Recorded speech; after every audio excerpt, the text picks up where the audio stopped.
E se o monstro mais temido da história não fosse apenas uma criatura, mas um predador que compreende perfeitamente sua presa? E se por trás dos caninos afiados existisse uma mente antiga, sedutora, capaz de transformar vítimas em cúmplices? Esta é a história de Drácula, o vampiro que não precisa apenas de sangue, mas de almas. Hoje, em Sombras Literárias, você vai descobrir por que o terror verdadeiro não vem dos dentes, vem do convite. Porque Drácula nunca entra, até você abrir a porta. Jonathan Harker é um jovem advogado inglês enviado à Transilvânia. Sua missão, fechar um negócio imobiliário com um conde excêntrico. A viagem é longa. Os camponeses locais fazem o sinal da cruz quando ouvem o nome do destino. Oferecem crucifixos, murmuram avisos. Mas Jonathan sorri, educado. Ele é um homem moderno, racional, não acredita em superstições. Quando finalmente chega ao castelo, a porta se abre sozinha. E uma voz ecoa das sombras. Bem-vindo à minha casa. Entre livremente e deixe algo da felicidade que traz. Jonathan entra. A porta se fecha atrás dele e ele não sabe, mas acabou de se tornar prisioneiro. O Conde Drácula é alto, pálido, de mãos geladas. Seus olhos parecem queimar. Ele é cortês, educado, quase encantador. Mas há algo errado. Ele nunca come, nunca aparece durante o dia. Seus movimentos são silenciosos demais. E quando Jonathan se corta, fazendo a barba, o conde avança com fome nos olhos, apenas para se controlar no último instante. Jonathan começa a perceber. Não há espelhos no castelo. Não há reflexo quando o conde passa. E as portas, todas as portas, estão trancadas. Ele não é hóspede, é presa. Uma noite, Jonathan explora o castelo. Encontra um quarto abandonado e, exausto, adormece. 3 mulheres de beleza sobrenatural aparecem. Seus olhos brilham vermelho. Seus dentes são afiados. Elas se aproximam, sussurrando promessas sedutoras. Jonathan está paralisado entre terror e desejo, até que Drácula irrompe na sala furioso. Ele é meu! As mulheres recuam, e Jonathan entende. Existe uma hierarquia no inferno, e Drácula é o rei. Ele não será morto, será mantido vivo, até deixar de ser útil. Jonathan descobre o verdadeiro plano de Drácula. O conde comprou propriedades em Londres. 50 caixões cheios de terra da Transilvânia foram enviados. Drácula não quer apenas viajar, quer colonizar. Levar seu reino das trevas para o coração da civilização. Londres, com seus milhões de habitantes, será seu jardim de caça. E Jonathan foi o tolo que abriu a porta. Desesperado, ele tenta escapar. Escala as paredes do castelo como um louco. E quando finalmente consegue fugir, já não é o mesmo homem. O que viu quebrou algo dentro dele. Em Londres, Lucy Westenra é jovem, bonita, cheia de vida. Ela tem 3 pretendentes apaixonados. Mas ultimamente anda estranha, caminha durante o sono, acorda com marcas no pescoço. E a cada dia fica mais pálida, mais fraca, mais distante. Seus amigos chamam médicos, transfusões de sangue são feitas, mas nada funciona, porque o que ataca Lucy não é doença, é Drácula. E ele não apenas drena sangue, drena a essência, a vida, a alma, até que não sobre nada além de um cadáver lindo que se levanta à noite com fome de crianças. Abraham Van Helsing é chamado. Médico, filósofo, caçador de monstros. Ele vê as marcas no pescoço de Lucy e sabe imediatamente: vampiro. Mas convencer os outros é impossível. Eles são homens modernos, cientistas. Como acreditar em mortos-vivos? Van Helsing não perde tempo argumentando. Ele age, cerca a cama de Lucy com alho, coloca crucifixos, sela portas e janelas. Mas um momento de descuido é suficiente. A mãe de Lucy, querendo ajudar, remove o alho, abre a janela. E naquela noite, Drácula termina seu trabalho. Lucy morre, mas não descansa. Lucy retorna. Mas não como a jovem doce que foi. Agora é a dama branca que seduz crianças no cemitério. Seus antigos pretendentes a veem chocados. Ela sorri, mostrando dentes manchados de sangue, e sussurra com voz que não é mais humana. Venha comigo. Van Helsing sabe o que deve ser feito. Ele lidera os homens até o túmulo. Abrem o caixão. E lá está ela, corada, linda, saciada de sangue roubado. Van Helsing ergue a estaca. Os homens hesitam. Mas quando a martelada atravessa o coração, Lucy finalmente encontra paz. Seu rosto se transforma e, pela primeira vez desde a morte, parece em descanso. Mina Murray, agora casada com Jonathan, é diferente de Lucy. Inteligente, forte, organizada. Ela reúne todos os diários, todas as cartas, todas as pistas, monta o quebra-cabeça e percebe: Drácula está caçando especificamente mulheres próximas a ela. Lucy era apenas o aperitivo, Mina é o prato principal. E quando ela finalmente entende isso, já é tarde. Uma noite, Jonathan acorda e vê uma névoa entrando pela janela. A névoa se solidifica e Drácula está lá, forçando Mina a beber seu próprio sangue, não para matá-la, mas para torná-la dele, para sempre. Mina agora carrega o sangue de Drácula, e isso cria uma ligação. Ela sente quando ele se move, quando ele dorme, quando ele caça. Van Helsing percebe, ela pode ser usada como rastreador, mas a cada dia a transformação avança. Mina evita a luz do sol. Sente repulsa por objetos sagrados e, à noite, ela ouve a voz de Drácula em seus sonhos, chamando-a. A corrida contra o tempo começa. Ou eles destroem Drácula antes da transformação completar, ou Mina se torna sua noiva imortal. Van Helsing lidera o grupo. Jonathan, Dr. Seward, Quincy Morris, Arthur Holmwood.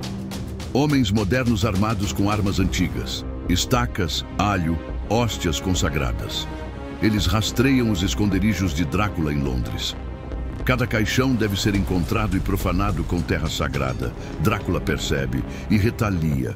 Ele aparece em formas animais, lobo, morcego, névoa, ataca servos, manipula lunáticos, usa a escuridão como arma. A cada confronto, os homens entendem, não estão caçando um monstro, estão desafiando um deus das sombras. Drácula percebe que Londres não é mais segura. Ele foge, volta para a Transilvânia, para seu castelo ancestral, mas leva algo com ele. A marca em Mina.